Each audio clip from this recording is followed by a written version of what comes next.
para el final de 1830, todos los libertadores de América están exiliados o muertos. San Martín en Europa, considerado un traidor. Belgrano muerto y olvidado.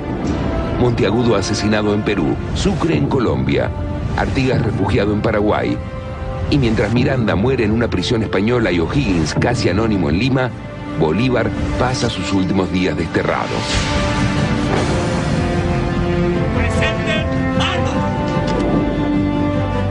Son tiempos de traiciones y de matanzas. Con el final de las luchas por la independencia, habían comenzado en todo el continente otras luchas. Tal vez mucho más cruentas, guerras civiles, matanza entre compatriotas, disputas sangrientas en torno a la organización de los nuevos estados y el reparto de sus riquezas. La Argentina no sería una excepción. En el camino habían quedado las gloriosas jornadas de mayo, los héroes traicionados y los muertos. La lucha de Belgrano ya es un recuerdo borroso para la mezquindad de la época. Y San Martín, el gran héroe americano, ya había decidido morir en Europa. Pasan varias formas de gobierno, juntas, triunviratos, directorios, pero siempre quedarán delineados dos países. Por un lado, la élite porteña, que se niega a compartir los ingresos originados por las rentas aduaneras. Y por el otro, los caudillos, líderes regionales que con sus propios ejércitos enfrentarán sistemáticamente al poder central. El intento de imponer una constitución claramente centralista al resto de las provincias provocará la derrota de Buenos Aires en la batalla de Cepeda. Y con ello, el final del directorio. Tampoco se consolidaría el intento de nombrar un presidente. La experiencia de Rivadavia en el cargo sería de lo más fugaz, aunque alcanzaría para dejar herencias todavía vigentes como el primer antecedente de la deuda externa.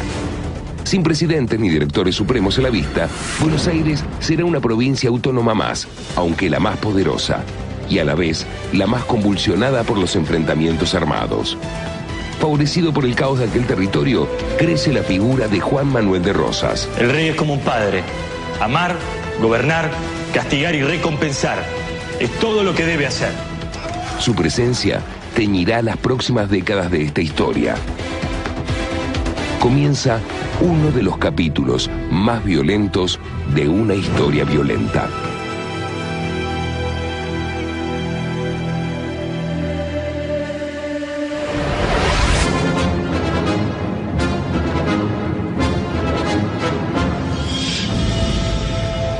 Estamos en 1825. ¿Qué pasa con la banda oriental? Está ocupada por Brasil. ¿Cómo Brasil? ¿Ya no es Portugal? No, ya se independizó y heredó la banda oriental. Ah. Saca una tarjeta. Los 33 orientales.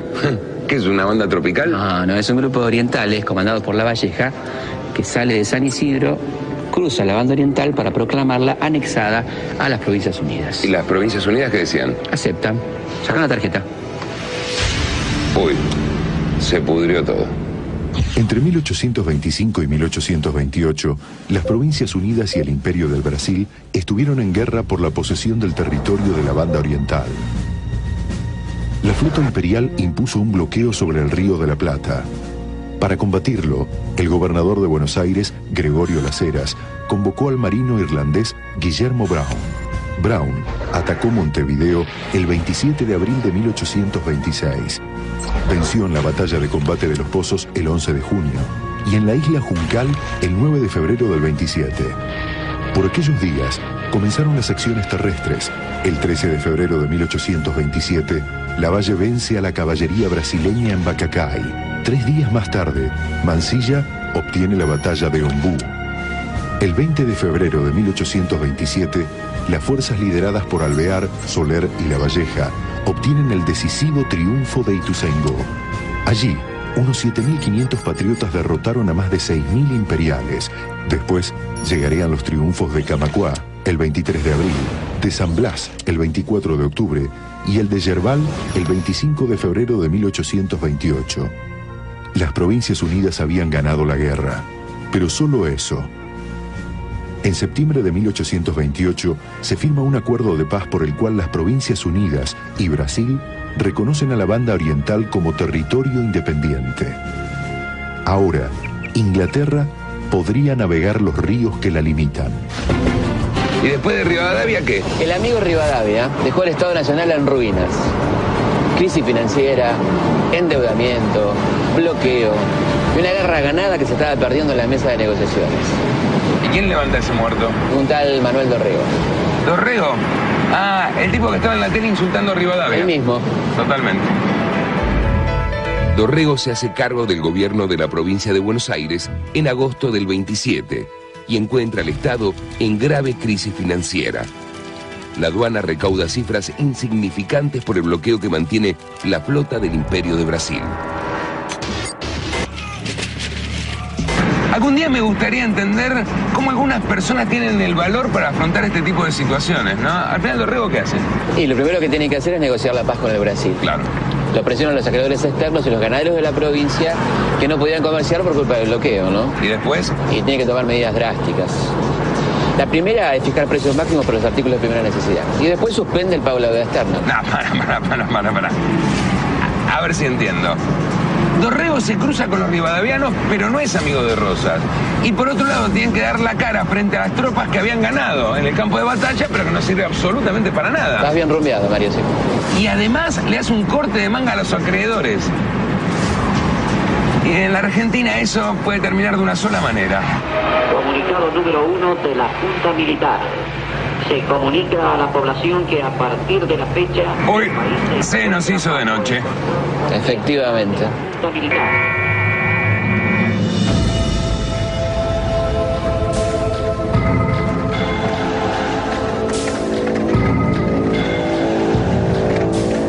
El 1 de diciembre del 28, el general Lavalle regresa al mando de su división de la guerra con el Brasil y da el primer golpe de Estado de la historia argentina. El derrocado gobernador Dorrego salió a la campaña para reunir a las milicias, pero las fuerzas golpistas le dan alcance y lo toman prisionero.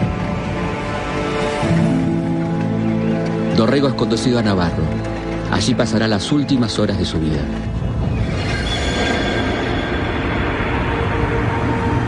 Mi querida Angelita, en este momento me intiman que dentro de una hora debo morir.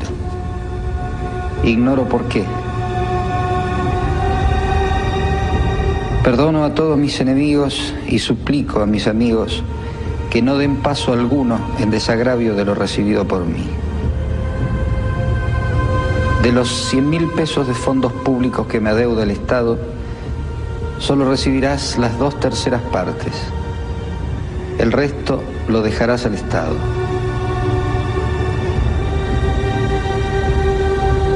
Mi vida, sé feliz, ya que no has podido serlo en compañía de este desgraciado.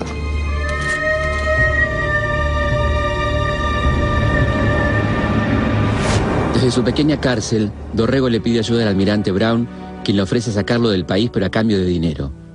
En su tienda de campaña, un turbado Lavalle también recibe cartas.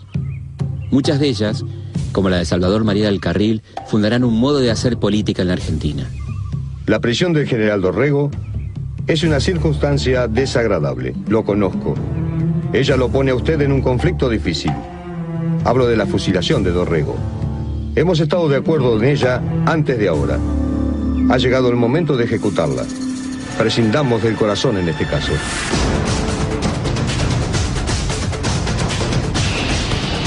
La ley es que una revolución es un juego de azar, en la que se gana la vida de los vencidos cuando se cree necesario disponer de ella. Haciendo la aplicación de este principio, de una evidencia práctica, la cuestión me parece de fácil resolución. Nada queda en la República para un hombre de corazón.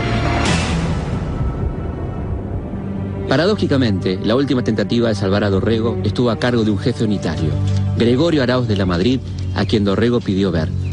Lavalle autorizó la visita. Mi general, coronel. Mi general, ya lo que viene, coronel. La respuesta es no. A esa altura, la suerte de Dorrego ya estaba echada. Mi general.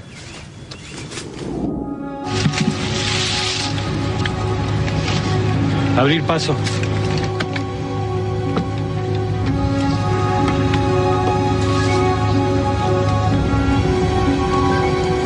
Manuel, le supliqué al general que tuviera clemencia.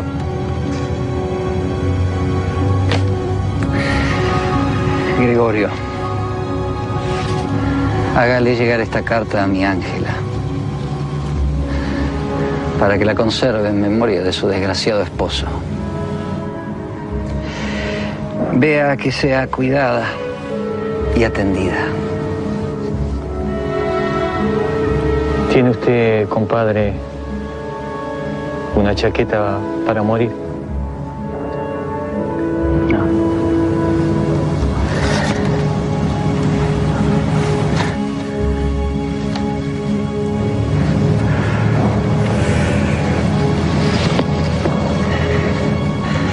Compadre,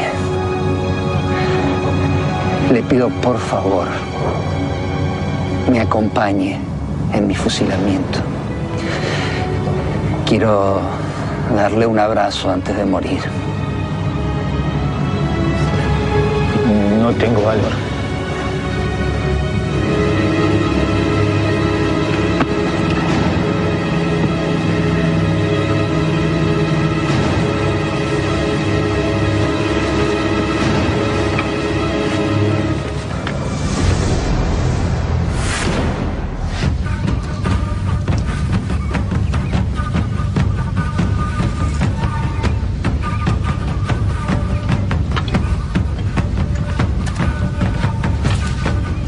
Pelotón firme.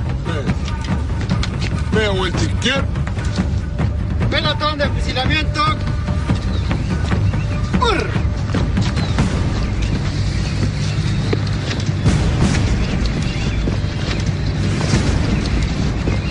¡Alto! ¡Alto! ¡Mierda! Ese vuelta. ¡Descanso!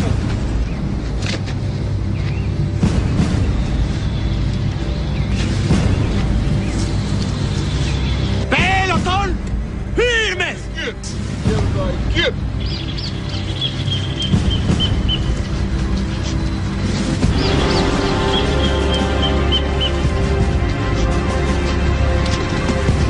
Descansen. ¡Presenten armas! ¡Armas al hombro! ¡Apunten!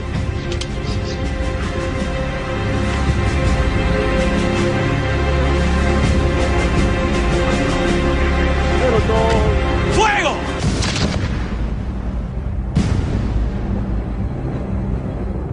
A poco de asumir Rosas la gobernación, el 14 de diciembre de 1829 fueron exhumados los restos de Dorrego. El cadáver estaba decapitado y golpeado.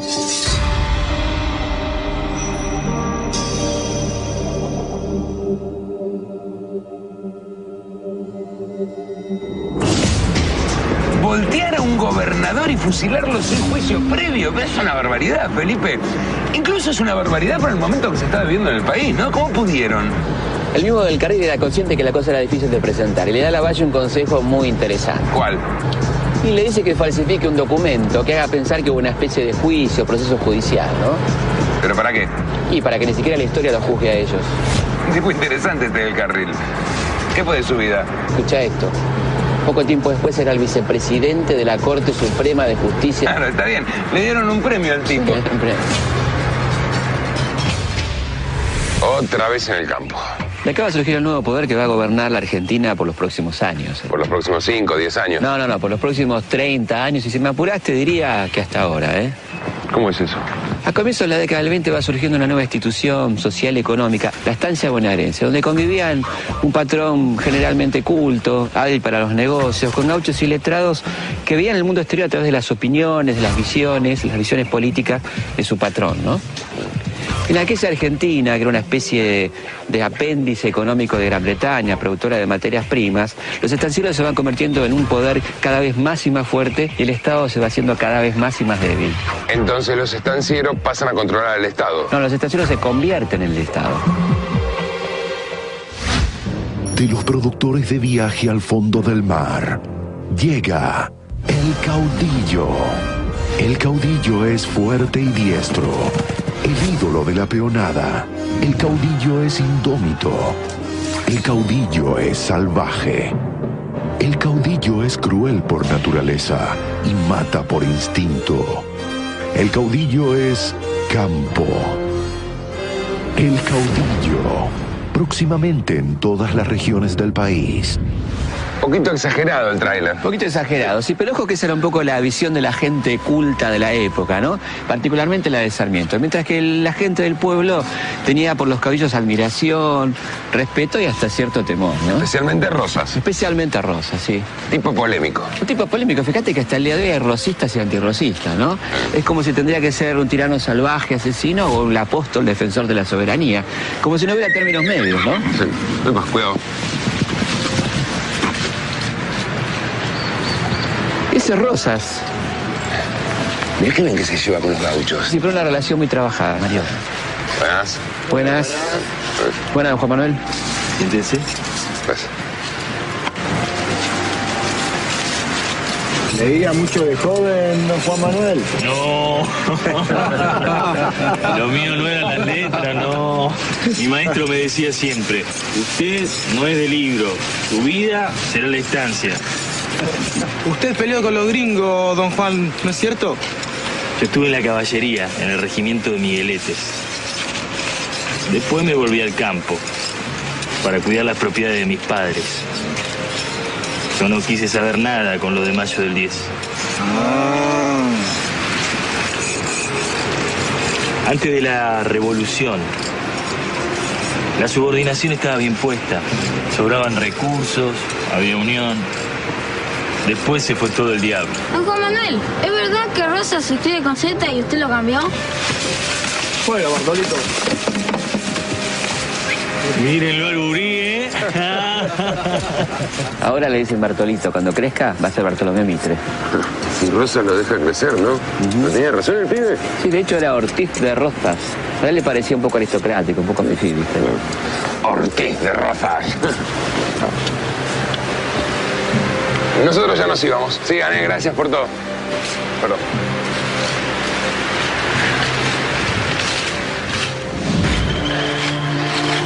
¿Y cuándo se mete Rosas en la política? ¿No te acordás? Allá por el año 1820, cuando con sus colorados de monte impone el orden en una Buenos Aires dividida por bandos supuestos, ¿no?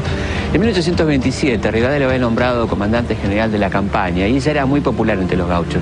Claro que él no era un gaucho más, ¿no? Él era un estanciero, el más importante de la provincia de Buenos Aires, ¿no? Y a él tampoco le caía muy simpático Manuel Dorrego. Pobre Manuel, otro enemigo más. ¿Y cómo le cae a Rosas esto del fusilamiento de Dorrego? Es una buena pregunta, porque fíjate que a partir de ese hecho tan nefasto, Rosas entra de cabeza en la política local. El golpe de Lavalle inauguró una nueva etapa de barbarie. Su corta dictadura militar tuvo casos aislados de todos los abusos y delitos oficiales que el régimen de Rosas iba a llevar a cabo luego sistemáticamente. Delaciones, destierros, fusilamientos de adversarios, distribución de los dineros públicos entre los amigos de la causa. Después de fusilar a Dorrego, Lavalle marcha hacia el norte, hacia Santa Fe, para encontrarse con Paz, que era el general unitario más importante del interior del país. Sí. Pero va a ser derrotado por las fuerzas aliadas de López y Rosas en Puente de Márquez. Entonces sí tiene que bajar a Buenos Aires y llegar a un acuerdo con Rosas, que es el Pacto de Cañuelas, ¿no? ¿Y qué es el Pacto de Cañuelas? Es un acuerdo, un armisticio entre la ciudad y la campaña, la decisión de elegir un gobernador conjuntamente entre Rosas y Lavalle, que va a ser Viamonte. ¿Y Viamonte tiene tiempo de hacer algo? Y más o menos, porque a los 7 días la legislatura de la provincia de Buenos Aires elige al gobernador definitivo, que va a ser Rosas, al que le da además el título de restaurador de las leyes. Claro. We have just witnessed the ceremony in which Rosas has been elected governor of Buenos Aires. How to describe him? He is a man of limited culture. Let's see if we can talk to him. Mr. Rosas, excuse me, a question please. Mr. Rosas. ¿Cómo piensa encarar su gobernación? El rey es como un padre. Amar, gobernar, castigar y recompensar. Es todo lo que debe hacer. ¡Bravo!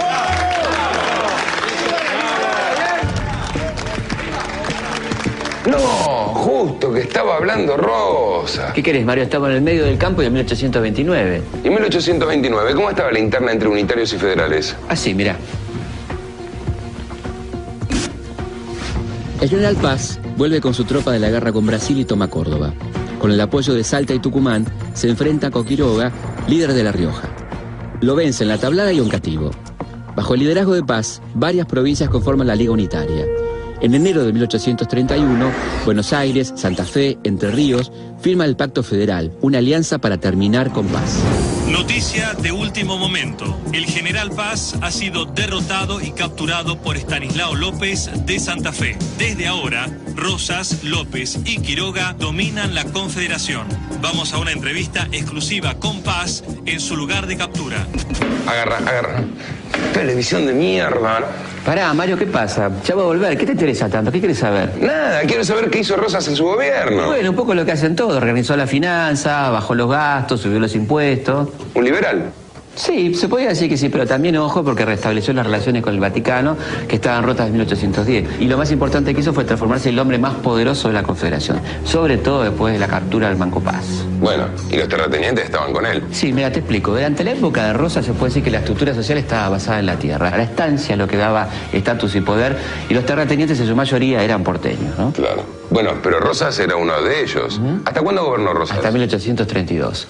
Menciano lo vuelven a reelegir. Lo reeligen, pero él rechaza la gobernación porque dice que quiere la suma del poder público, ¿no? Mirá, vos, ya pensaban en los superpoderes. Efectivamente. Aparte no era un hombre de dejar el poder así nomás. Él cuando se va deja a uno de los suyos, a Balcarce, como gobernador, ¿no?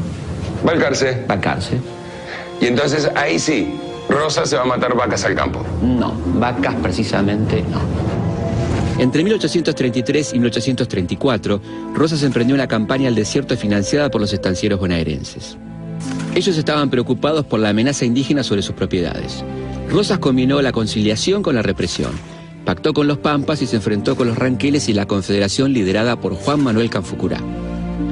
Según un informe que don Juan Manuel presentó al gobierno de Buenos Aires, el saldo de la operación militar fue de 3.200 indios muertos, 1.200 prisioneros, 1.000 cautivos blancos rescatados y 13.920 kilómetros cuadrados anexados.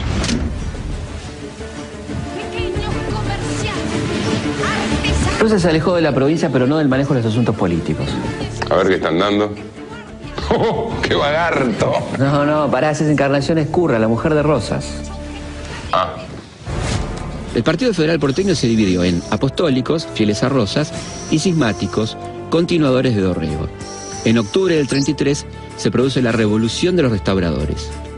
Balcarce fue renunciado por la legislatura y lo reemplazó Viamonte. Viamonte no resistió la presión de los grupos manejados por Encarnación y renunció poco después. ¡Basta! ¡Me harté! ¿Dónde está Rosas? ¿Ya volvió de la campaña al desierto? Sí, ya volvió. Le ofrecieron la gobernación 4 veces, las 4 veces la rechazó, hasta que asumió ese amigo Massa como gobernador interino. Pero se lo está haciendo re tarde, Mario. Tenemos que irnos. ¿A dónde? Tenemos que ir a ver a Quiroga. Vamos. ¿A Quiroga? Sí, a Quiroga.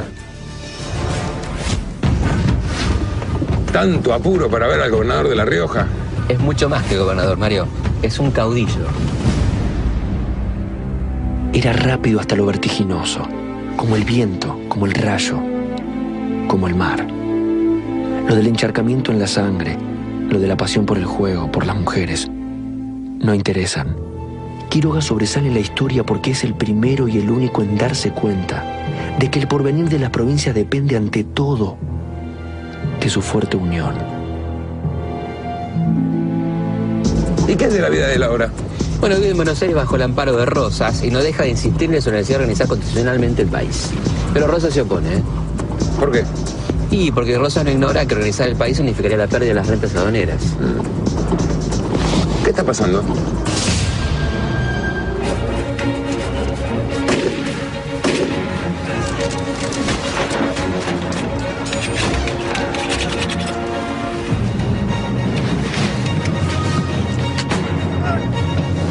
¡Ayuden! ¿Qué pasa, carajo? ¡Muerte, Quiroga!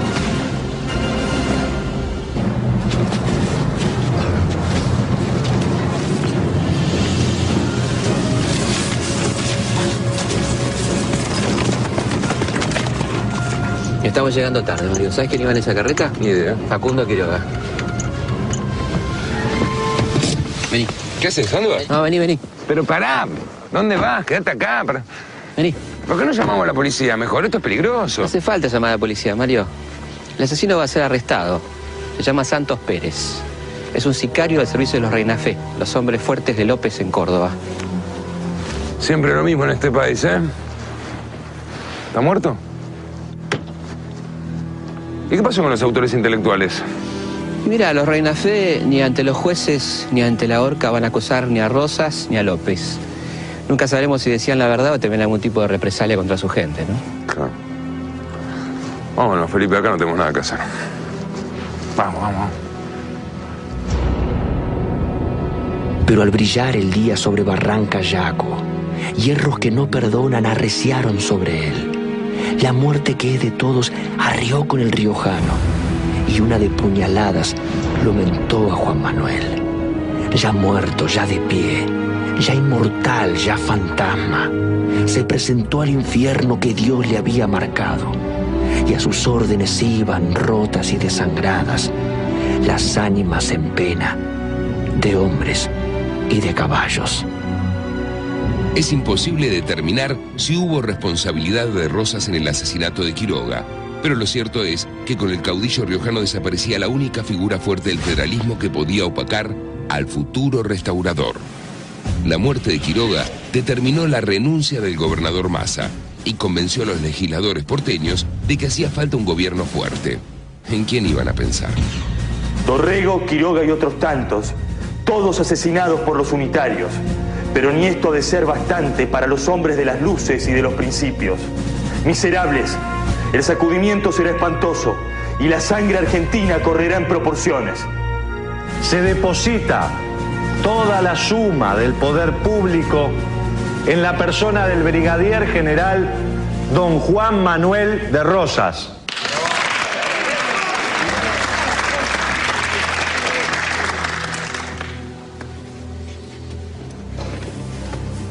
¿Hasta cuándo vagaremos de revolución en revolución? ¿Hasta cuándo el crimen será halagado por la impunidad?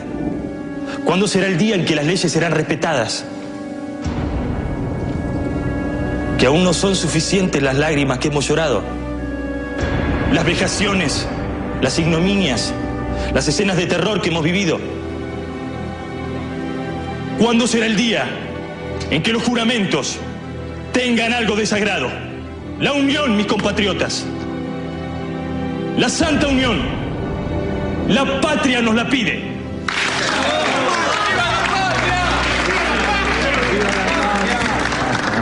Una niña federal. El 7 de marzo de 1835, Rosas fue nombrado gobernador con la suma del poder público, es decir, el ejercicio de los 3 poderes del Estado. El poder rosista se basó en altísimo nivel de popularidad y en un fuerte control social. La Sociedad Popular Restauradora, fundada por Encarnación, tenía su brazo armado, que era la mazorca, ¿no? ¿Y por qué se llamaba así? Algunos dicen que sonaba a mazorca, que era uno de los métodos usados por los mazorqueros para terminar con los opositores. ¿Y la otra? Por otro lado, a esto se lo llama mazorca. Y los granos significan que la unión hace la fuerza, ¿no?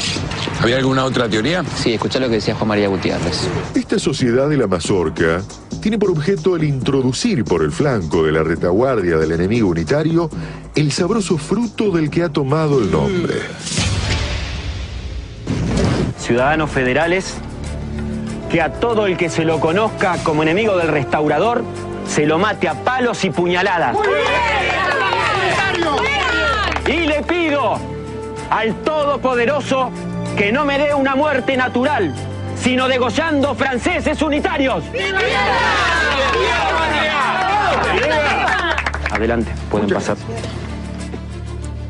Los miembros de la Sociedad Popular Restauradora no eran clandestinos, y era tan honorable pertenecer a ella que el diario oficialista La Gaceta Mercantil publicaba periódicamente la nómina. Los apellidos de la mayoría de ellos compondrían hoy un listado VIP de invitados a las mejores reuniones sociales. Unzué, Iraola, Sáez Valiente, Victorica, Casares, Lesica.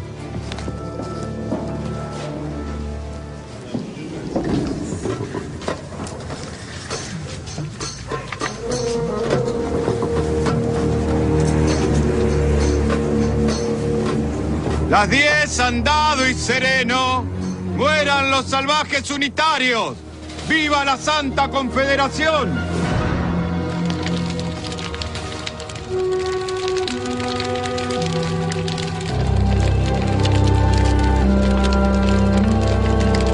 Feligreses míos, antes que nada, si hay entre nosotros algún asqueroso salvaje unitario, que reviente.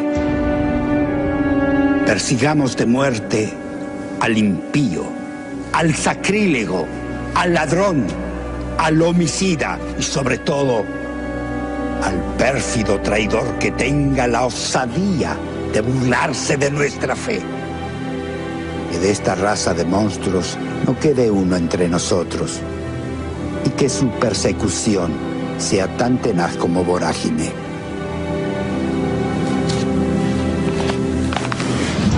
El Todopoderoso dirigirá nuestros pasos.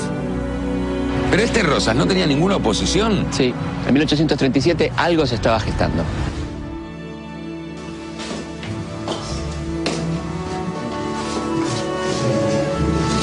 Un grupo de jóvenes provenientes de las élites ilustradas de Buenos Aires y el interior, del mismo origen social que el viejo grupo unitario, se proclamó como una alternativa a unitarios y federales.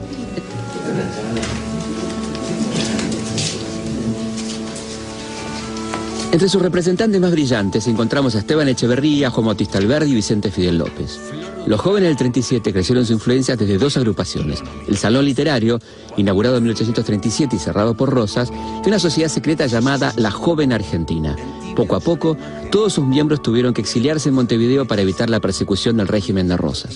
Adherían a la democracia liberal de la primera mitad del siglo XIX y a las ideas del romanticismo.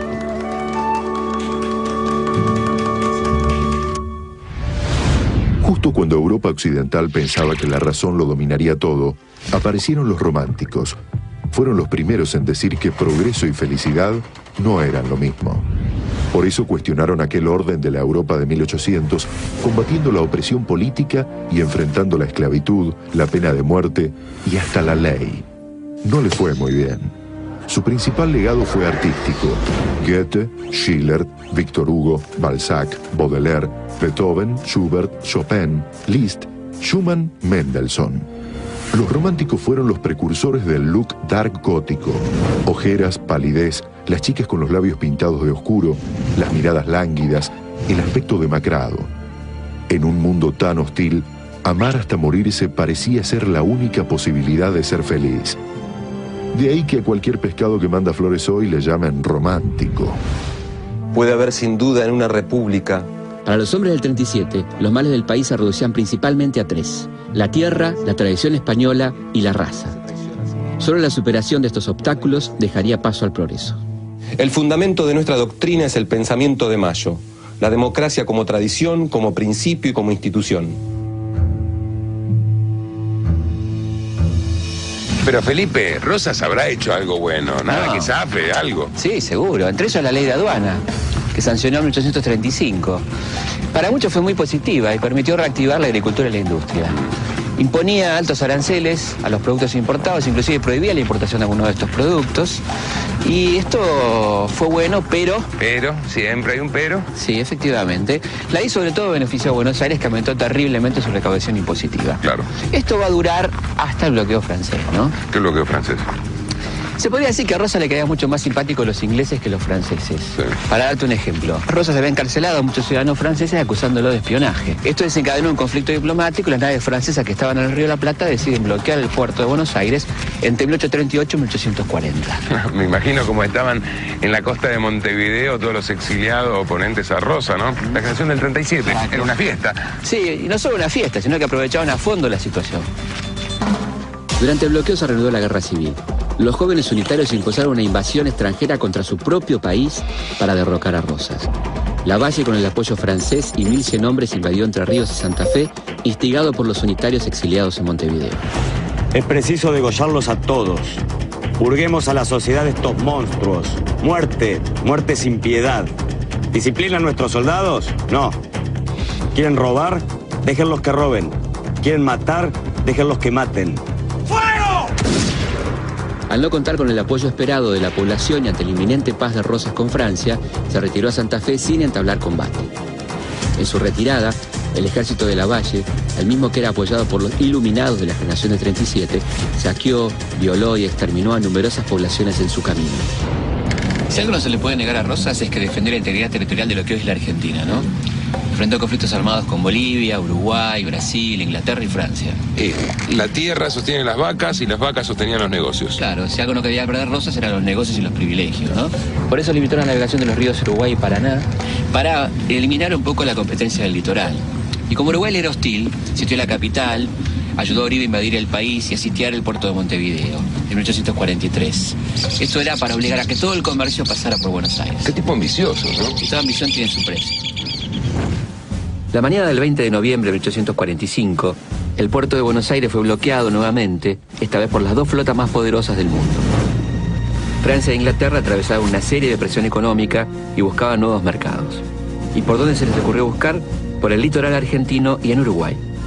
La precaria defensa argentina estaba armada según el ingenio criollo. 3 enormes cadenas atravesaban el Paraná de costa a costa, sostenidas en 24 barquitos, 10 de ellos cargados con explosivos. Detrás de todo este dispositivo esperaba heroicamente a la flota más poderosa del mundo, una goleta nacional.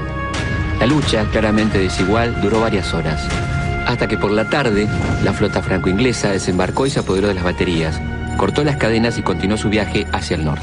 ¿Y cuál es el saldo? 250 criollos muertos, 50 invasores europeos muertos, y esa flota mercante que venía detrás, que venía a vender esos productos, no puede vender nada porque el boicot de la población local es total. Los ingleses levantaron el bloqueo en 1847 y los franceses lo hicieron un año después. Entonces ganó Rosas. Sí, pero todo lo que empieza tiene que terminar. Ni siquiera Rosas pudo escapar a esta ley natural, ¿eh? Hacia 1850, este orden que parecía eterno estaba a punto de llegar a su fin. Mientras tanto, por aquellos días, llegaba desde Europa una triste noticia: la muerte de José de San Martín. Las cámaras de la televisión argentina ingresarán por primera vez al sitio en el que el máximo héroe de América pasó sus últimos instantes.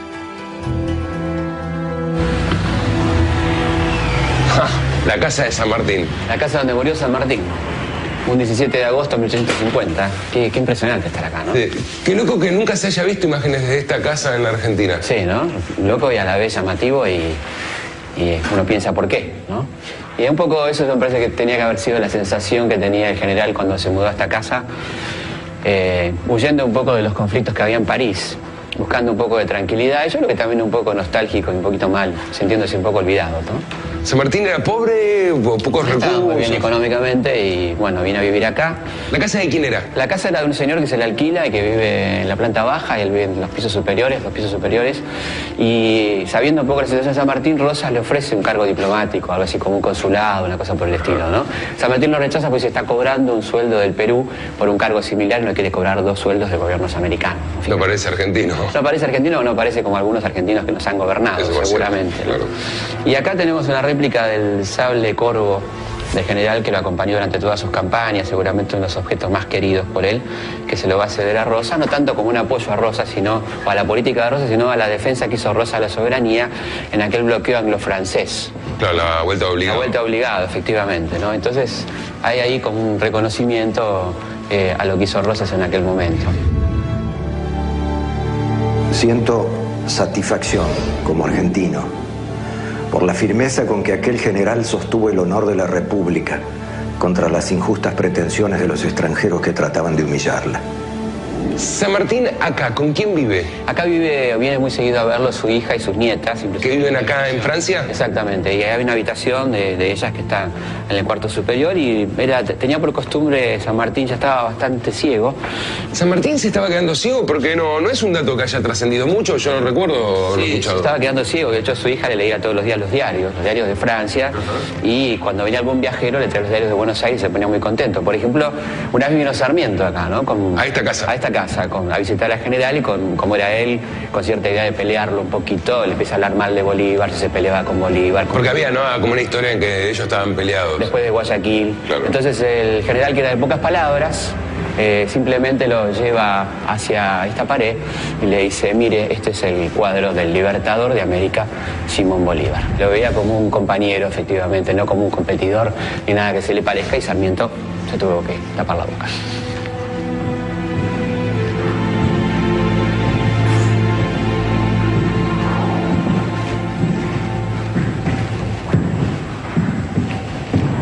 Y subiendo acá los cuartos, estamos llegando un poquito al final de la historia de San Martín, ¿no? Acá están los cuartos de San Martín y de su hija. Estamos llegando al final de la historia, efectivamente. ¿El de San Martín es este? Este es el cuarto de San Martín. Cuarto chiquito, ¿no? Un cuarto bastante austero. Austero, sencillo, un poco como era él, ¿no? Una persona sencilla que da una clara idea de cómo vivía y cómo pensaba también, ¿no? ¿Y cómo habrá sido ese 17 de agosto? Y un día normal para él. Un día se levantó como todos los días, desayunó temprano, como buen militar que era. Arregló su colección de armas seguramente y luego empezó a pedirle a su hija que le lea los diarios y ahí se trasladó hacia la otra habitación, la habitación de Mercedes. Ah, ¿San Martín no muere en este cuarto? No, no muere en este cuarto, muere en el cuarto de su hija. ¿Vamos? Vamos.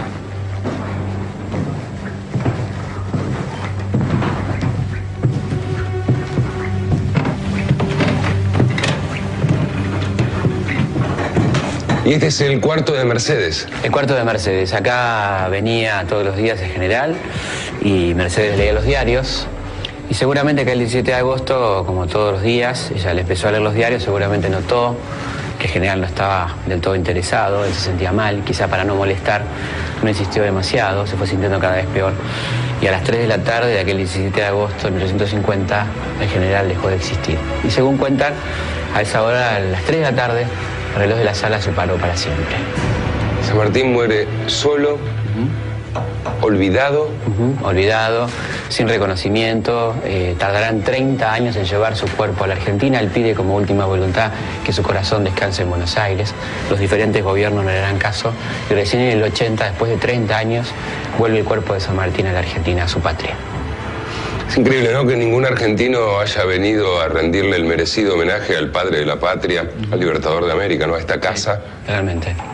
Así que me parece que corresponde agachar un poco la cabeza, Felipe. Un homenaje. En el último rincón de la tierra en que me halle, estaré pronto a luchar por la libertad.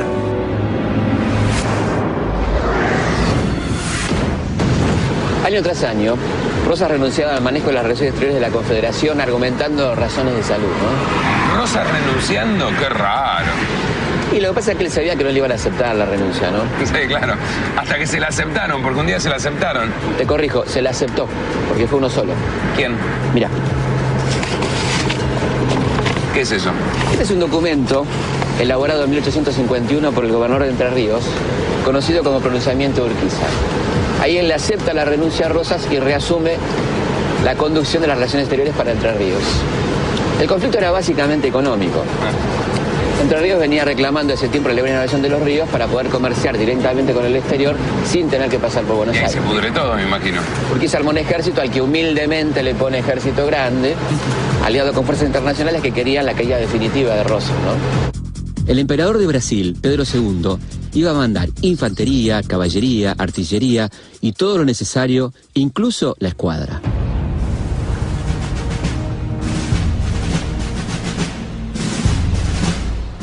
Urquiza alistó sus tropas en el ejército grande y marchó hacia Buenos Aires. En la noche del 2 de febrero, las tropas de Urquiza y de Rosas se encuentran cerca del arroyo Morón. Ahora, ¿por qué se le dice batalla de Caseros si pasó acá en Morón?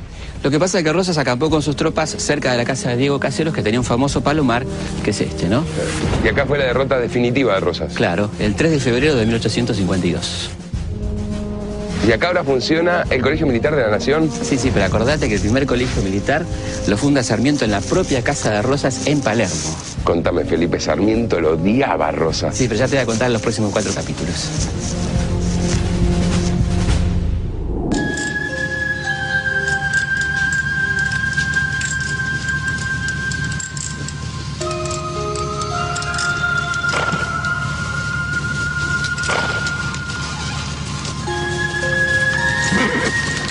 Derrotado, Rosas abandona el campo de batalla y se refugia en el Hueco de los Sauces, al sur de la ciudad. Ahí redacta su renuncia.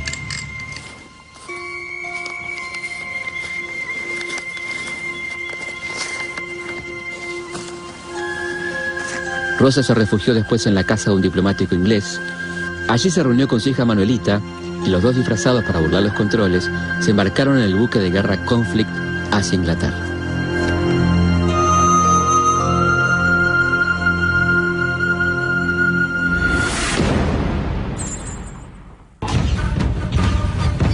Esta gente que enfrentó y derrotó a Rosas conformaban un grupo bastante extraño. Federales antirrosistas, unitarios, jóvenes intelectuales, autonomistas. Ahora, lo único que tenían en común era el enemigo. Claro, y como suele pasar en estos casos, una vez derrotado el enemigo vienen los problemas, ¿no? Este es el origen de muchos de los enfrentamientos que se van a suceder en la historia argentina. ¿Y qué fue de la vida de don Juan Manuel de Rosas en las Islas Británicas?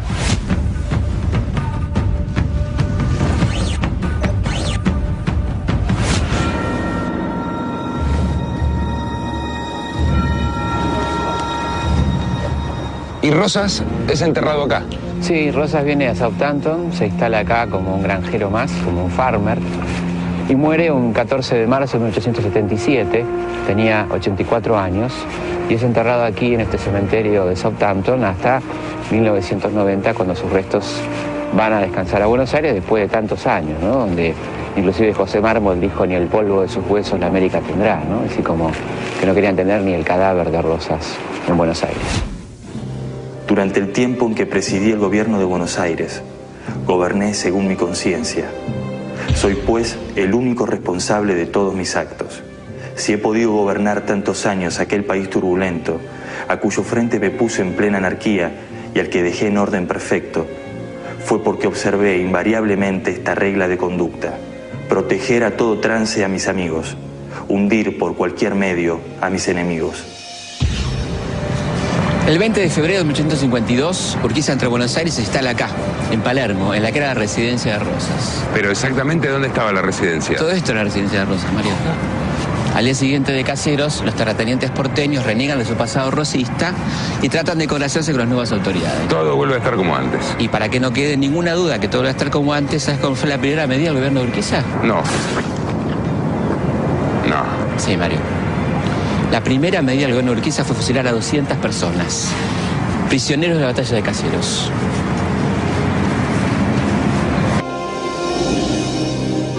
Este viaje empezó en 1806. En 46 años pasaron muchas cosas. 2 invasiones inglesas, una guerra con Brasil, más de 15 años de combate por la independencia y miles de muertos caídos en una guerra civil interminable. En estos 46 años hubo 3 virreyes, 2 juntas, 2 triunviratos, 5 directorios, gobernadores de provincia que rigieron los destinos de toda una nación y hasta un efímero presidente, don Bernardino Rivadavia. También hubo asambleas constituyentes que no dictaron constituciones, como la del 13, y un congreso de Tucumán que declaró la independencia. Muchas cosas pasaron en apenas 46 años. Es que aunque todavía no llevara ese nombre, Argentina siempre fue Argentina.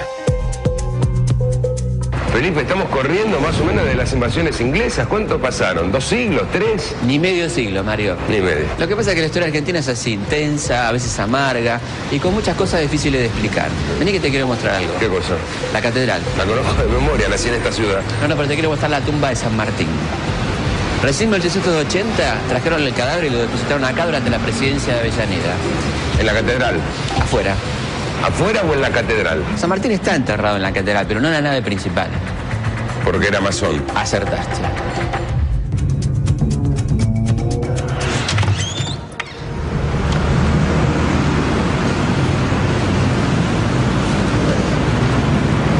En su testamento, San Martín prohibió que se le hiciera todo tipo de funeral u homenaje. Solo pidió que su corazón descansara en Buenos Aires. A ver, lo trajeron en el año 1880, así que pasaron 30 años. 30 años, Mario. ¿Y por qué tanta demora? Nunca se dieron razones, pero acordate de aquella frase que alguna vez dijo don José: en el último rincón de la tierra en que me halle estaré dispuesto a luchar por la libertad. Bueno, tal vez ahí esté la respuesta, ¿no? Muchos políticos argentinos habrán tenido mucho miedo de semejante promesa. Seguramente.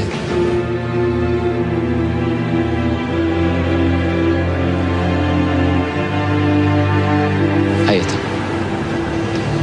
Ojalá que algún día descanse en paz. Ojalá, Mario. Ojalá.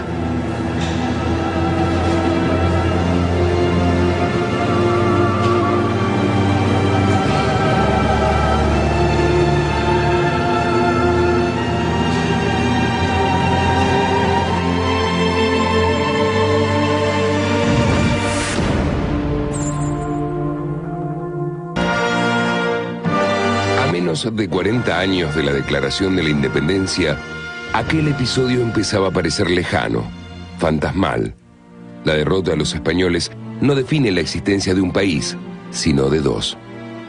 El de los que quieren decidir su destino y el de aquellos que solo desean aparecer en la mesa de los poderosos del mundo, aún a riesgo de ser los devorados. ¿La Argentina puerto o la Argentina que mira hacia adentro? ¿El silencio de los graneros o el ruido de las fábricas y la gente? Esos dos países, de rostros y voces bien distintos, convivirán de manera más o menos turbulenta hasta nuestros días. Porque la historia no se repite, continúa.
Qué tipo ambicioso, ¿no? Y toda ambición tiene su precio.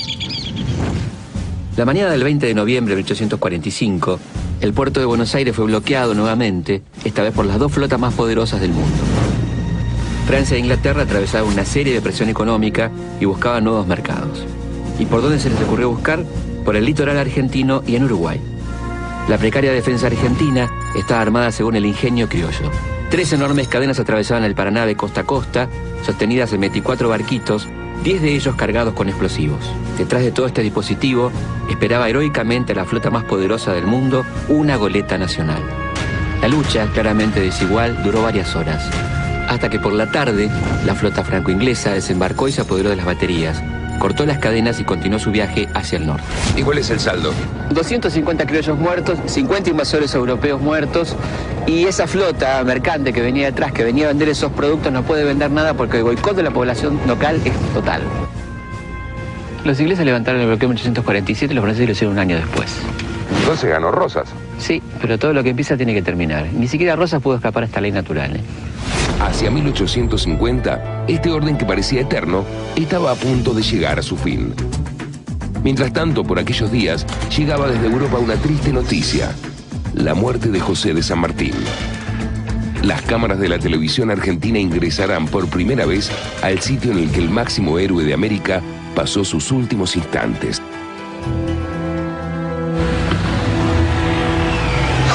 La casa de San Martín. La casa donde murió San Martín. Un 17 de agosto de 1850. Qué impresionante estar acá, ¿no? Sí. Qué loco que nunca se haya visto imágenes de esta casa en la Argentina. Sí, ¿no? Loco y a la vez llamativo y uno piensa por qué, ¿no? Y un poco eso me parece que tenía que haber sido la sensación que tenía el general cuando se mudó a esta casa, huyendo un poco de los conflictos que había en París, buscando un poco de tranquilidad. Yo creo que también un poco nostálgico y un poquito mal, sintiéndose un poco olvidado, ¿no? ¿San Martín era pobre o pocos recursos? Estaba muy bien económicamente y, bueno, vine a vivir acá. ¿La casa de quién era? La casa era de un señor que se le alquila y que vive en la planta baja y él vive en los pisos superiores. Y sabiendo un poco la situación de San Martín, Rosas le ofrece un cargo diplomático, algo así como un consulado, una cosa por el estilo, ¿no? San Martín lo rechaza porque se está cobrando un sueldo del Perú por un cargo similar y no quiere cobrar 2 sueldos de gobiernos americanos. No parece argentino. No parece argentino o no parece como algunos argentinos que nos han gobernado, seguramente. Claro. Y acá tenemos una réplica del sable corvo del general que lo acompañó durante todas sus campañas, seguramente uno de los objetos más queridos por él, que se lo va a ceder a Rosas, no tanto como un apoyo a Rosas, o a la política de Rosas, sino a la defensa que hizo Rosas a la soberanía en aquel bloqueo anglo-francés. Claro, la vuelta obligada. La vuelta obligada, efectivamente, ¿no? Entonces hay ahí como un reconocimiento a lo que hizo Rosas en aquel momento. De todos arrió con el riojano y una de puñaladas lo mentó a Juan Manuel. Ya muerto, ya de pie, ya inmortal, ya fantasma, se presentó al infierno que Dios le había marcado, y a sus órdenes iban, rotas y desangradas, las ánimas en pena de hombres y de caballos. Es imposible determinar si hubo responsabilidad de Rosas en el asesinato de Quiroga, pero lo cierto es que con el caudillo riojano desaparecía la única figura fuerte del federalismo que podía opacar al futuro restaurador. La muerte de Quiroga determinó la renuncia del gobernador Massa y convenció a los legisladores porteños de que hacía falta un gobierno fuerte. ¿En quién iban a pensar? Dorrego, Quiroga y otros tantos, todos asesinados por los unitarios. Pero ni esto ha de ser bastante para los hombres de las luces y de los principios. Miserables, el sacudimiento será espantoso y la sangre argentina correrá en proporciones. Se deposita toda la suma del poder público en la persona del brigadier general don Juan Manuel de Rosas.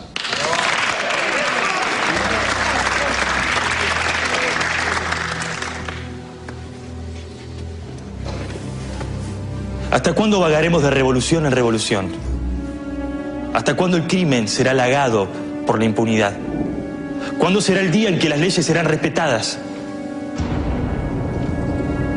Que aún no son suficientes las lágrimas que hemos llorado. Las vejaciones, las ignominias, las escenas de terror que hemos vivido. ¿Cuándo será el día en que los juramentos tengan algo de sagrado? La unión, mis compatriotas. La santa unión. La patria nos la pide.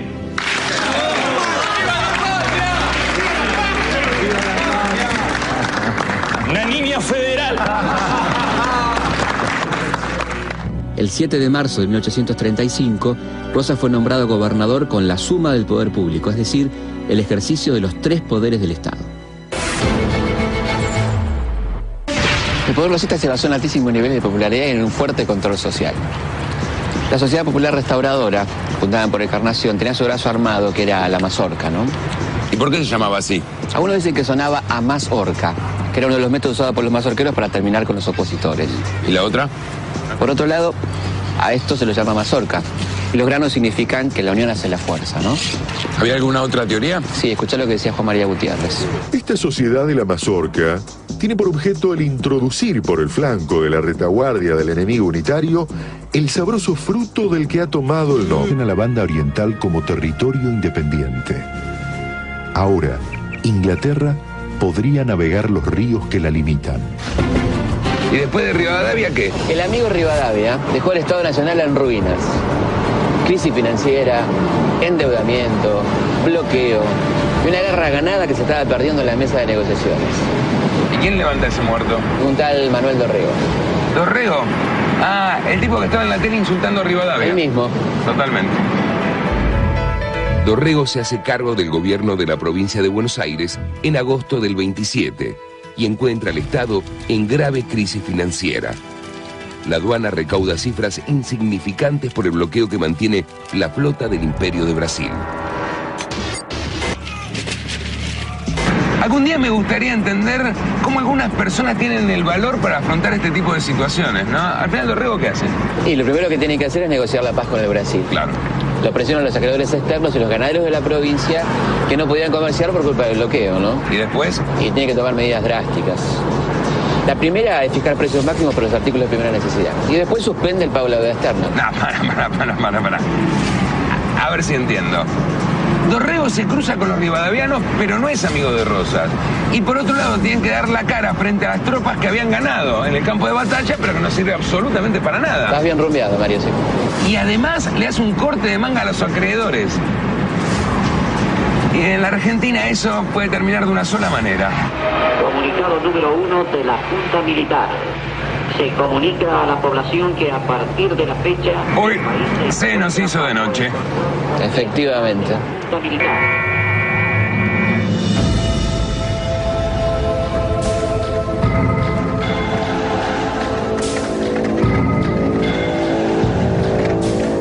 El 1 de diciembre del 28, el general Lavalle regresa al mando de su división de la guerra con el Brasil y da el primer golpe de Estado de la historia argentina. El derrocado gobernador Dorrego salió a la campaña para reunir a las milicias, pero las fuerzas golpistas le dan alcance y lo toman prisionero. Dorrego es conducido a Navarro. Allí pasará las últimas horas de su vida.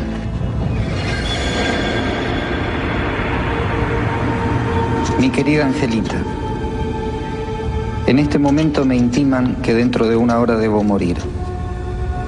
Ignoro por qué. Perdono a todos mis enemigos y suplico a mis amigos que no den paso alguno en desagravio de lo recibido por mí. De los 100.000 pesos de fondos públicos que me adeuda el Estado, solo recibirás las 2/3 partes. El resto lo dejarás al Estado. En la tablada hay un cativo. Bajo el liderazgo de Paz, varias provincias conforman la Liga Unitaria. En enero de 1831, Buenos Aires, Santa Fe, Entre Ríos, firma el Pacto Federal, una alianza para terminar con Paz. Noticia de último momento. El general Paz ha sido derrotado y capturado por Estanislao López de Santa Fe. Desde ahora, Rosas, López y Quiroga dominan la Confederación. Vamos a una entrevista exclusiva con Paz en su lugar de captura. Agarra. Televisión de mierda, ¿no? Pará, Mario, ¿qué pasa? Ya va a volver. ¿Qué te interesa tanto? ¿Qué quieres saber? Nada, quiero saber qué hizo Rosas en su gobierno. Bueno, un poco lo que hacen todos. Organizó la finanza, bajó los gastos, subió los impuestos. ¿Un liberal?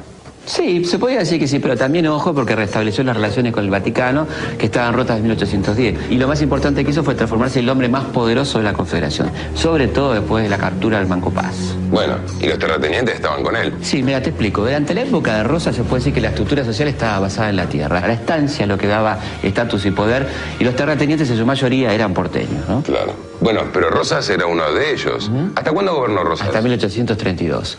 Veneciano lo vuelven a reelegir. Lo reeligen, pero rechaza la gobernación porque dice que quiere la suma del poder público, ¿no? Mirá, vos, ya empezaban los superpoderes. Efectivamente. Aparte no era un hombre de dejar el poder así nomás. Él cuando se va deja a uno de los suyos, a Balcarce, como gobernador, ¿no? ¿Balcarce? Balcarce. Y entonces ahí sí, Rosas se va a matar vacas al campo. No, vacas precisamente no. Entre 1833 y 1834, Rosas emprendió una campaña al desierto financiada por los estancieros bonaerenses. Ellos estaban preocupados por la amenaza indígena sobre sus propiedades. Rosas combinó la conciliación con la represión. Pactó con los pampas y se enfrentó con los ranqueles y la confederación liderada por Juan Manuel Canfucurá. Según un informe que don Juan Manuel presentó al gobierno de Buenos Aires, el saldo de la operación militar fue de 3.200 indios muertos, 1.200 prisioneros, 1.000 cautivos blancos rescatados y 13.920 kilómetros cuadrados anexados.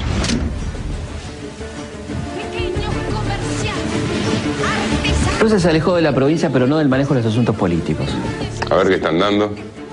¡Oh, qué vagarto! No, pará, esa Encarnación Escurra, la mujer de Rosas. Ah. El Partido Federal porteño se dividió en apostólicos, fieles a Rosas, y cismáticos, continuadores de Dorrego. En octubre del 33 se produce la Revolución de los Restauradores. Balcarce fue renunciado por la legislatura y lo reemplazó Viamonte. Viamonte no resistió la presión de los grupos manejados por Encarnación y renunció poco después. ¡Basta! Miarte, ¿dónde está Rosas? ¿Ya volvió de la campaña al desierto? Sí, ya volvió. Le ofrecieron la gobernación 4 veces, las 4 veces la rechazó, hasta que asumió ese amigo Massa como gobernador interino. Pero se lo está haciendo re tarde, Mario. Tenemos que irnos. ¿A dónde? Tenemos que ir a ver a Quiroga. Vamos. ¿A Quiroga? Sí, a Quiroga.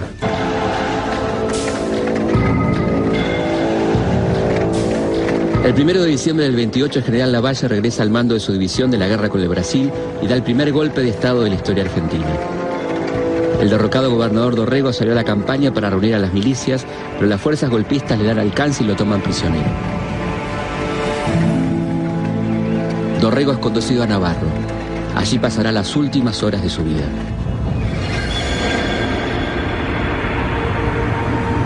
Mi querida Angelita, en este momento me intiman que dentro de una hora debo morir. Ignoro por qué. Perdono a todos mis enemigos y suplico a mis amigos que no den paso alguno en desagravio de lo recibido por mí. De los 100.000 pesos de fondos públicos que me adeuda el Estado, solo recibirás las 2/3 partes. El resto lo dejarás al Estado.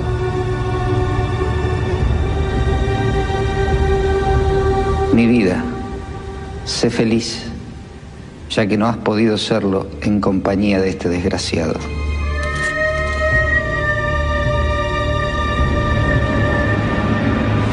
Desde su pequeña cárcel, Dorrego le pide ayuda al almirante Brown, quien le ofrece sacarlo del país pero a cambio de dinero. En su tienda de campaña, un turbado Lavalle también recibe cartas. Muchas de ellas, como la de Salvador María del Carril, fundarán un modo de hacer política en la Argentina. La prisión del general Dorrego es una circunstancia desagradable, lo conozco. Ella lo pone a usted en un conflicto difícil. Hablo de la fusilación de Dorrego. Hemos estado de acuerdo en ella antes de ahora. Ha llegado el momento de ejecutarla. Prescindamos del corazón en este caso.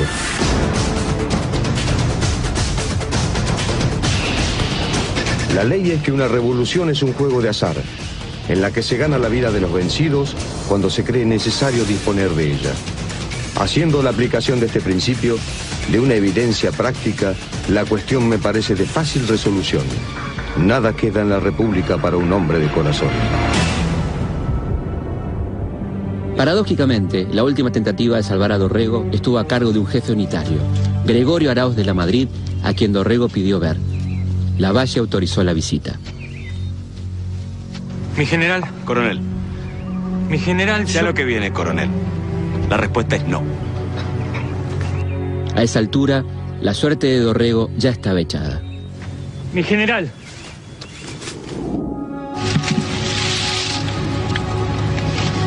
Abrir paso. La instancia. Usted peleó con los gringos, don Juan, ¿no es cierto? Yo estuve en la caballería, en el regimiento de Migueletes. Después me volví al campo, para cuidar las propiedades de mis padres. Yo no quise saber nada con lo de mayo del 10. Antes de la revolución, la subordinación estaba bien puesta. Sobraban recursos, había unión. Después se fue todo el diablo. Don Juan Manuel, ¿es verdad que Rosa se escribe con Z y usted lo cambió? Juega, Bartolito. Mírenlo al gurí, ¿eh? Ahora le dicen Bartolito, cuando crezca va a ser Bartolomé Mitre. Si Rosa lo deja crecer, ¿no? ¿No tenía razón el pibe? Sí, de hecho era Ortiz de Rozas. A él le parecía un poco aristocrático, un poco difícil, ¿viste? Ortiz de Rozas. Nosotros ya nos íbamos. Sigan, gracias por todo. Perdón.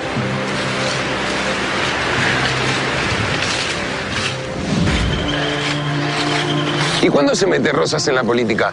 ¿No te acordás? Allá por el año 1820, cuando con sus colorados de monte impone el orden en una Buenos Aires dividida por bandos opuestos, ¿no? En 1827, Rivadavia le había nombrado comandante general de la campaña y ella era muy popular entre los gauchos.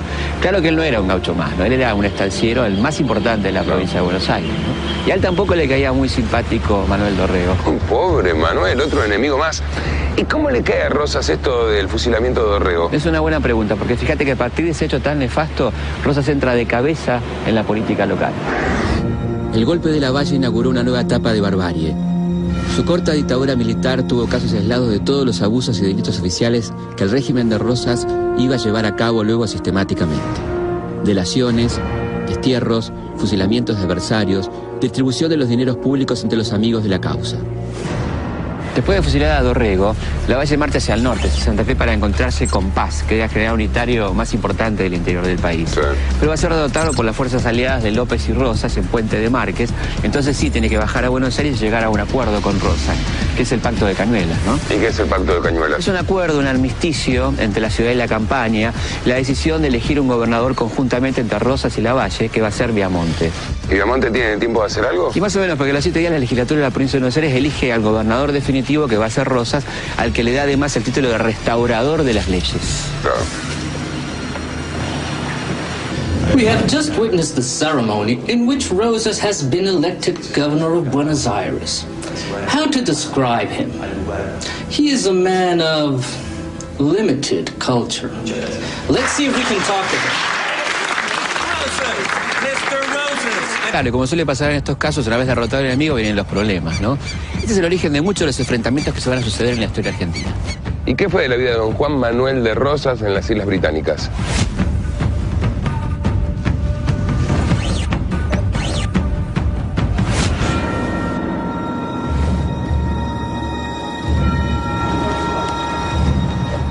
¿Y Rosas es enterrado acá? Sí, Rosas viene a Southampton, se instala acá como un granjero más, como un farmer, y muere un 14 de marzo de 1877, tenía 84 años, y es enterrado aquí en este cementerio de Southampton hasta 1990, cuando sus restos van a descansar a Buenos Aires después de tantos años, ¿no? Donde inclusive José Mármol dijo: ni el polvo de sus huesos la América tendrá, ¿no? Así como que no querían tener ni el cadáver de Rosas en Buenos Aires. Durante el tiempo en que presidí el gobierno de Buenos Aires, goberné según mi conciencia. Soy, pues, el único responsable de todos mis actos. Si he podido gobernar tantos años aquel país turbulento, a cuyo frente me puse en plena anarquía y al que dejé en orden perfecto, fue porque observé invariablemente esta regla de conducta: proteger a todo trance a mis amigos, hundir por cualquier medio a mis enemigos. El 20 de febrero de 1852, Urquiza entra a Buenos Aires y se instala acá, en Palermo, en la que era la residencia de Rosas. ¿Pero exactamente dónde estaba la residencia? Todo esto era la residencia de Rosas, Mario. Al día siguiente de Caseros, los terratenientes porteños reniegan de su pasado rosista y tratan de congraciarse con las nuevas autoridades. Todo vuelve a estar como antes. Y para que no quede ninguna duda que todo va a estar como antes, ¿sabes cómo fue la primera medida del gobierno de Urquiza? No. Sí, Mario. La primera medida del gobierno de Urquiza fue fusilar a 200 personas, prisioneros de la batalla de Caseros.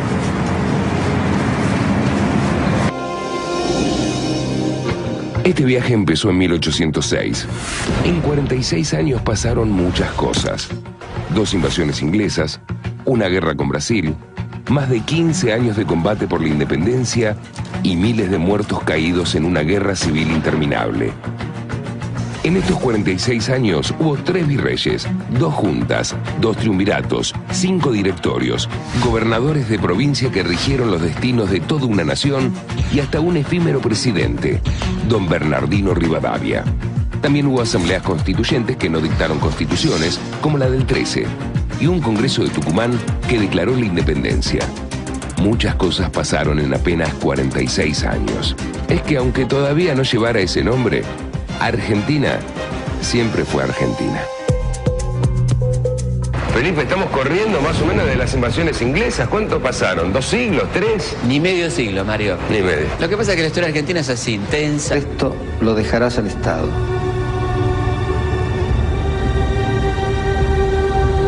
Mi vida, sé feliz, ya que no has podido serlo en compañía de este desgraciado.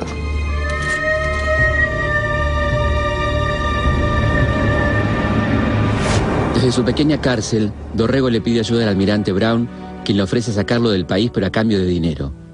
En su tienda de campaña, un turbado Lavalle también recibe cartas. Muchas de ellas, como la de Salvador María del Carril, fundarán un modo de hacer política en la Argentina. La prisión del general Dorrego es una circunstancia desagradable, lo conozco. Ella lo pone a usted en un conflicto difícil. Hablo de la fusilación de Dorrego. Hemos estado de acuerdo en ella antes de ahora. Ha llegado el momento de ejecutarla. Prescindamos del corazón en este caso.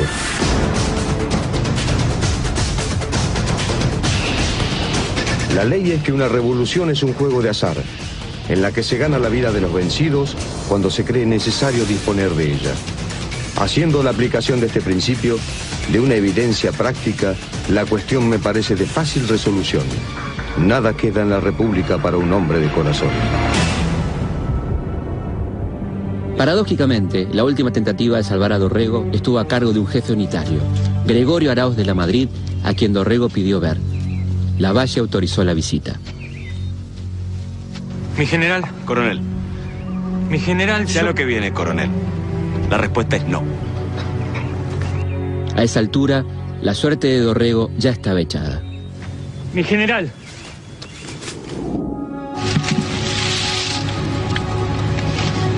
Abrir paso.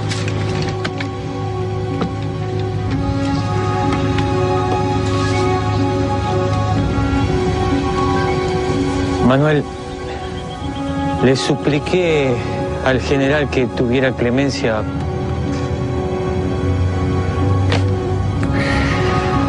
Gregorio, hágale llegar esta carta a mi Ángela, para que la conserve en memoria de su desgraciado esposo. Vea que sea cuidada y atendida. ¿Tiene usted, compadre, una chaqueta para morir? No.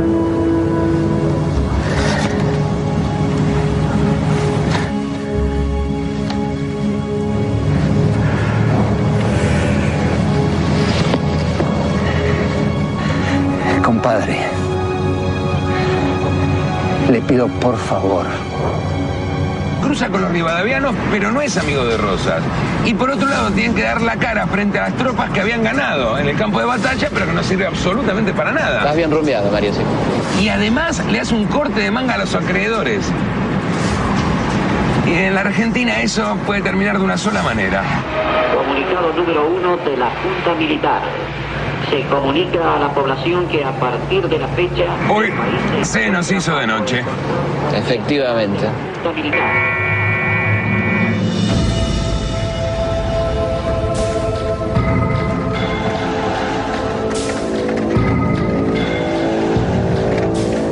El 1 de diciembre del 28, el general Lavalle regresa al mando de su división de la guerra con el Brasil y da el primer golpe de Estado de la historia argentina. El derrocado gobernador Dorrego salió a la campaña para reunir a las milicias, pero las fuerzas golpistas le dan alcance y lo toman prisionero. Dorrego es conducido a Navarro. Allí pasará las últimas horas de su vida.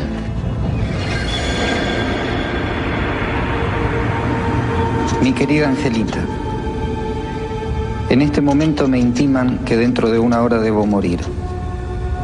Ignoro por qué. Perdono a todos mis enemigos y suplico a mis amigos que no den paso alguno en desagravio de lo recibido por mí.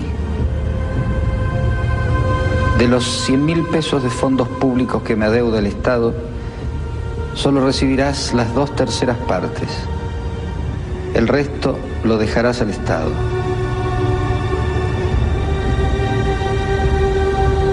Mi vida, sé feliz, ya que no has podido serlo en compañía de este desgraciado.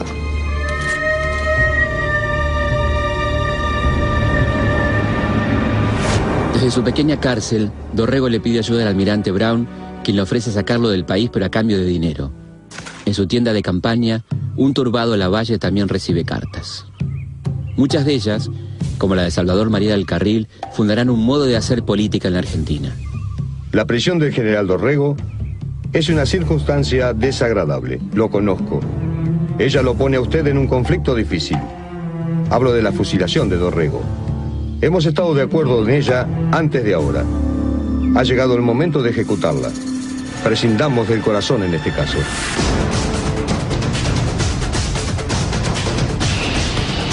La ley es que una revolución es un juego de azar, en la que se gana la vida de los vencidos cuando se cree necesario disponer de ella. Haciendo la aplicación de este principio, de una evidencia práctica, la cuestión me parece de fácil resolución. Nada queda en la República para un hombre de corazón. Órdenes iban rotas y desangradas, las ánimas en pena, de hombres y de caballos.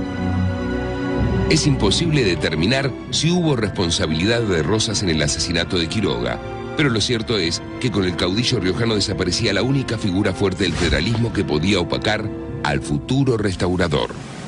La muerte de Quiroga determinó la renuncia del gobernador Massa y convenció a los legisladores porteños de que hacía falta un gobierno fuerte. ¿En quién iban a pensar? Dorrego, Quiroga y otros tantos, todos asesinados por los unitarios. Pero ni esto ha de ser bastante para los hombres de las luces y de los principios.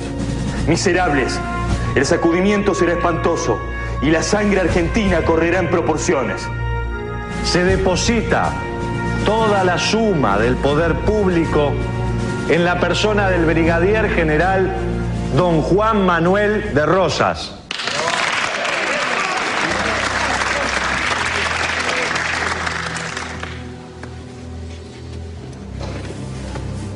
¿Hasta cuándo vagaremos de revolución en revolución? ¿Hasta cuándo el crimen será halagado por la impunidad? ¿Cuándo será el día en que las leyes serán respetadas? Que aún no son suficientes las lágrimas que hemos llorado, las vejaciones, las ignominias, las escenas de terror que hemos vivido. ¿Cuándo será el día en que los juramentos tengan algo de sagrado? La unión, mis compatriotas, la santa unión, la patria nos la pide.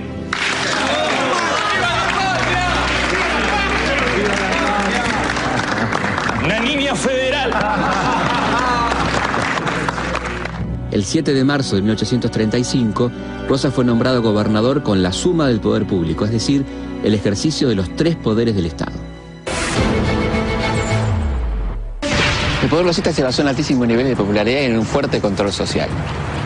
La Sociedad Popular Restauradora, fundada por Encarnación, tenía su brazo armado, que era la mazorca, ¿no? ¿Y por qué se llamaba así? Algunos dicen que sonaba a mazorca, que era uno de los métodos usados por los mazorqueros para terminar con los opositores. ¿Y la otra? Por otro lado, a esto se lo llama mazorca. Y los granos significan que la unión hace la fuerza, ¿no? ¿Había alguna otra teoría? Sí, escuchá lo que decía Juan María Gutiérrez. Esta sociedad de la mazorca tiene por objeto el introducir por el flanco de la retaguardia del enemigo unitario el sabroso fruto del que ha tomado el nombre. Ciudadanos federales, que a todo el que se lo conozca como enemigo del restaurador, se lo mate a palos y puñaladas. Y le pido al todo... ¿Y después de Rivadavia qué? El amigo Rivadavia dejó el Estado Nacional en ruinas. Crisis financiera, endeudamiento, bloqueo y una guerra ganada que se estaba perdiendo en la mesa de negociaciones. ¿Y quién levanta ese muerto? Un tal Manuel Dorrego. ¿Dorrego? Ah, el tipo que estaba en la tele insultando a Rivadavia. El mismo. Totalmente. Dorrego se hace cargo del gobierno de la provincia de Buenos Aires en agosto del 27 y encuentra al Estado en grave crisis financiera. La aduana recauda cifras insignificantes por el bloqueo que mantiene la flota del Imperio de Brasil. Algún día me gustaría entender cómo algunas personas tienen el valor para afrontar este tipo de situaciones, ¿no? Al final, Dorrego, ¿qué hace? Y lo primero que tienen que hacer es negociar la paz con el Brasil. Claro. Lo presionan los acreedores externos y los ganaderos de la provincia que no podían comerciar por culpa del bloqueo, ¿no? ¿Y después? Y tiene que tomar medidas drásticas. La primera es fijar precios máximos por los artículos de primera necesidad. Y después suspende el pago de la deuda externa. No, para. A ver si entiendo. Dorrego se cruza con los rivadavianos, pero no es amigo de Rosas. Y por otro lado, tienen que dar la cara frente a las tropas que habían ganado en el campo de batalla, pero que no sirve absolutamente para nada. Estás bien rumbeado, Mario, sí. Y además le hace un corte de manga a los acreedores. Y en la Argentina eso puede terminar de una sola manera. Comunicado número 1 de la Junta Militar. Se comunica a la población que a partir de la fecha... Hoy se nos hizo de noche. Efectivamente. Junta Militar.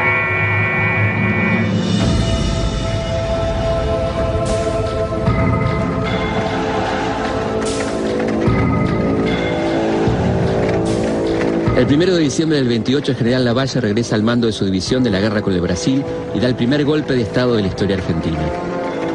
El derrocado gobernador Dorrego salió a la campaña para reunir a las milicias, pero las fuerzas golpistas le dan alcance y lo toman prisionero. Dorrego es conducido a Navarro. Allí pasará las últimas horas de su vida.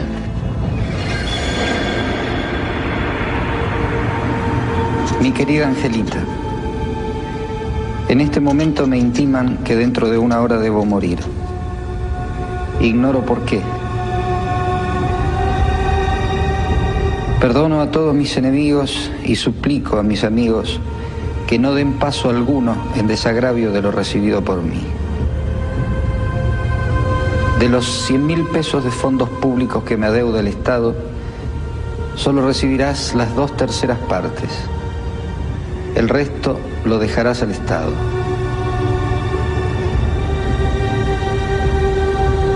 Mi vida, sé feliz, ya que no has podido... La residencia de Rosas, Mario. Al día siguiente de Caseros, los terratenientes porteños reniegan de su pasado rosista y tratan de congraciarse con las nuevas autoridades. Todo vuelve a estar como antes. Y para que no quede ninguna duda que todo va a estar como antes, ¿sabes cuál fue la primera medida del gobierno de Urquiza? No. Sí, Mario. La primera medida del gobierno de Urquiza fue fusilar a 200 personas, prisioneros de la batalla de Caseros.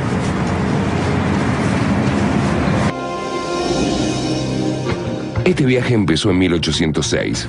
En 46 años pasaron muchas cosas. 2 invasiones inglesas, una guerra con Brasil, más de 15 años de combate por la independencia y miles de muertos caídos en una guerra civil interminable.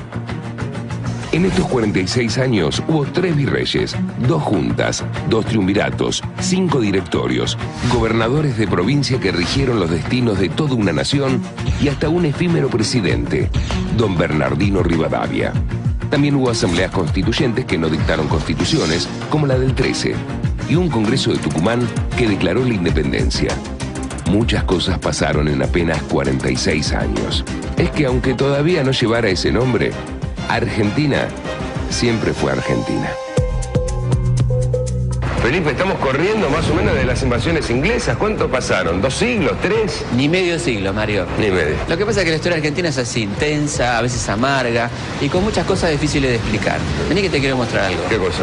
La catedral. La conozco de memoria, nací en esta ciudad. No, pero te quiero mostrar la tumba de San Martín. Recién en 1880 trajeron el cadáver y lo depositaron acá durante la presidencia de Avellaneda. ¿En la catedral? Afuera. ¿Afuera o en la catedral? San Martín está enterrado en la catedral, pero no en la nave principal. Porque era masón. Acertaste.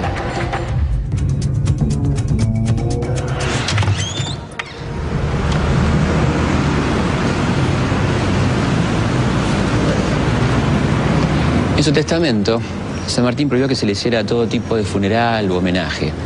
Solo pidió que su corazón descansara en Buenos Aires.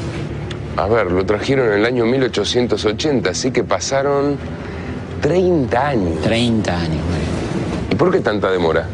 Nunca se dieron razones, pero acordate de aquella frase que alguna vez dijo don José. En el último rincón de la tierra en que me halle estaré dispuesto a luchar por la libertad. Bueno, tal vez ahí esté la respuesta, ¿no? Muchos políticos argentinos habrán tenido mucho miedo de semejante promesa. Seguramente.